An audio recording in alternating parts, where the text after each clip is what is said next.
She sold happiness in glass jars. The poster read, "Happiness sold in glass jars, call today." And underneath the text was a phone number. I was walking home from a long, exhausting day of work when I caught a glimpse of the paper stapled on an old telephone pole. I took a picture of it thinking it was amusing. I was going to show my wife once I got to our apartment, but I was caught up with chores and forgot about it. Dinner, dishes, laundry, packing a snack for our daughter, putting her to bed, then putting her toys away that she'd left out in the living room. Every night, it was the exact same routine. The next day, I awoke sleeping back to back with my wife. I always had to get up earlier than she did for my job, so I quietly got ready for the day and headed out the door. At work, I was updating the company's latest expense report. Most days were similar to this one. They were basically paying me to stare at a computer for 9 hours a day and input a couple numbers into a spreadsheet. I finished my work very quickly, so I decided to head out of the office early.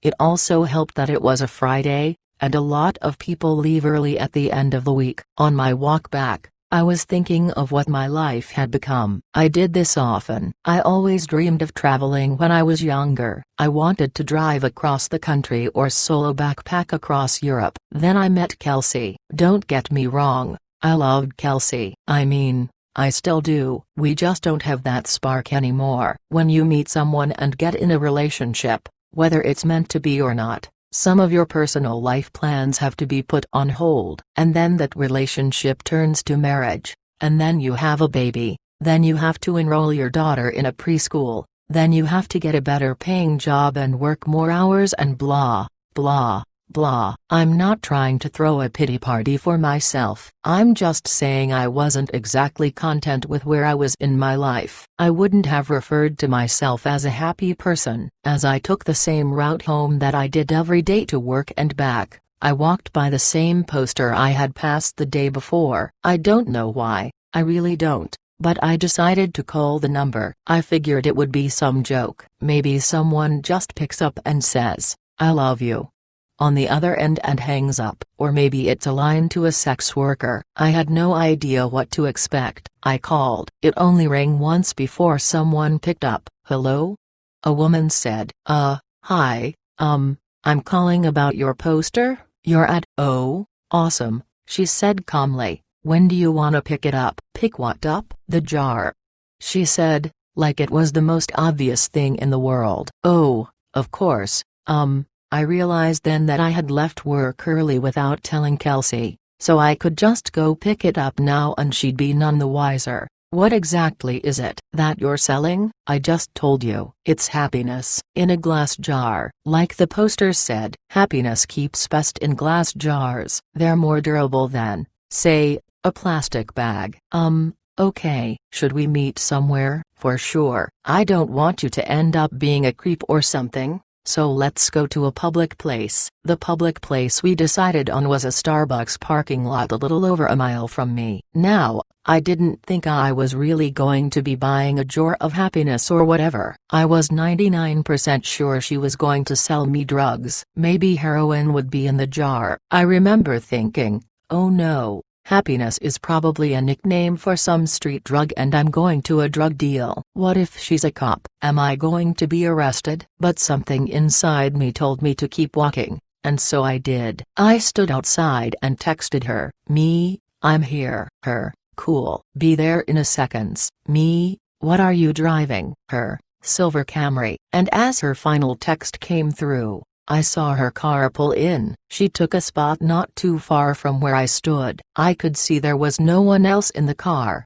which put my kidnapping fear to rest. She opened her door and stood on the pavement, looking around until her eyes met mine. I gave her a little nod of acknowledgement. She simply responded by waving her hand, gesturing for me to come over to her car, so I did. She was young, maybe mid-20s, with curly, golden hair. Her skin was pale and contrasted with the all-black outfit she was wearing. I thought she looked like Glinda the Good Witch from The Wizard of Oz had put on the Wicked Witch's clothes. "Nice day out," she said as a greeting. "Oh, yeah it is." Hadn't really paid attention to it. "You were the one that called about the jar, right?" "Yeah, That was me. Cool, well, here you go. She handed me a very small, glass mason jar. It couldn't have been more than 2 inches tall. Inside of it was a light. Not a light bulb, just light. It was like someone bottled up sunshine. It glowed even in the mid-afternoon daylight. It looked like a tiny sun,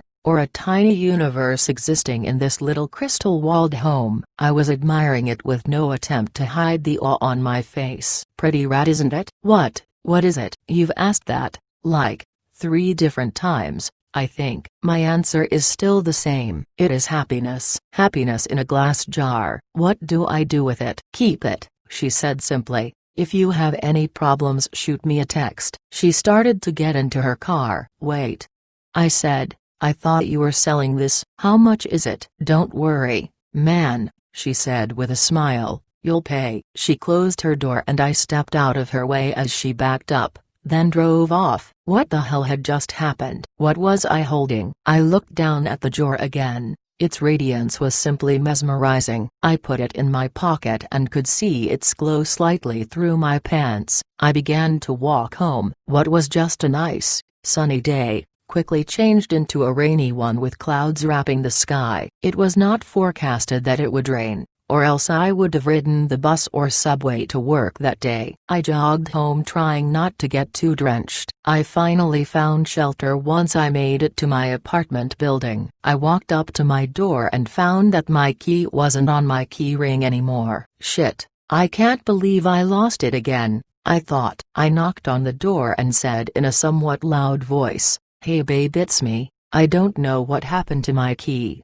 I heard the door being unlocked from the other side. When the door opened, I was greeted by a large, heavy-set man with greasy hair and unkempt goatee. He said, "I think you got the wrong door, bud." "Oh," I said, disoriented. "My bad. Sorry. Have a good one." He let out a chuckle as he closed the door. Apartment number 33. I know that was my apartment. I know it was. I'd been in apartment 33 for 5 years now. But that was not my apartment. From what I could see inside, all the furniture was different. It was painted a different color. It was all wrong. I felt like I'd hit my head and was drugged. In that moment, nothing made sense. I pulled out my phone to call Kelsey so she could calm me down and tell me I just got confused for a second. But her contact wasn't in my phone. In fact, nothing was in my phone. I had no messages with her, no previous calls, no pictures. It was like my phone reset to its factory settings. Did that girl somehow switch my phone out when I wasn't looking? I would have just dialed Kelsey's number manually,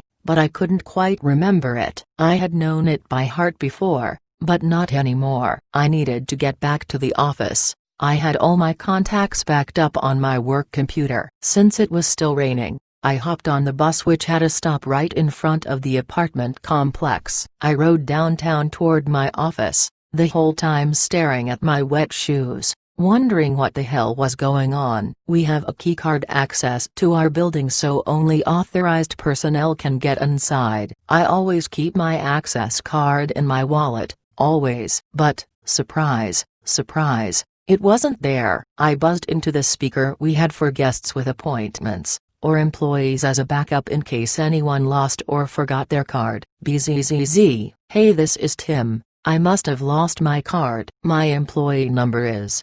I stopped as I drew a blank. A voice came through the speaker. "Tim, you got cut out. What's your employee number?" I can't remember." That's fine. Just tell me your full name and department."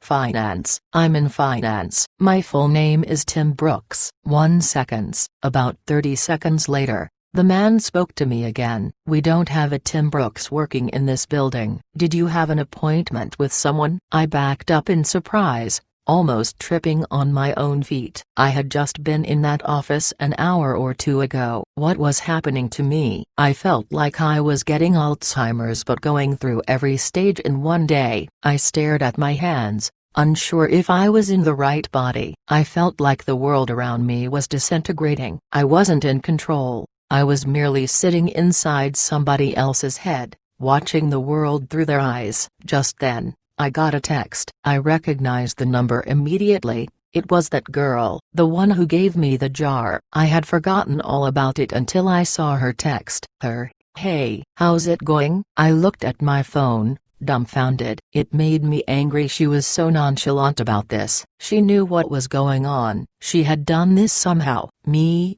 What the hell did you do to me? Her. The worst is yet to come. I was astronomically close to just chucking my phone as far as I could in frustration. I took the jar out of my pocket. It looked unchanged, still glowing just as bright. "What the fuck did you do?"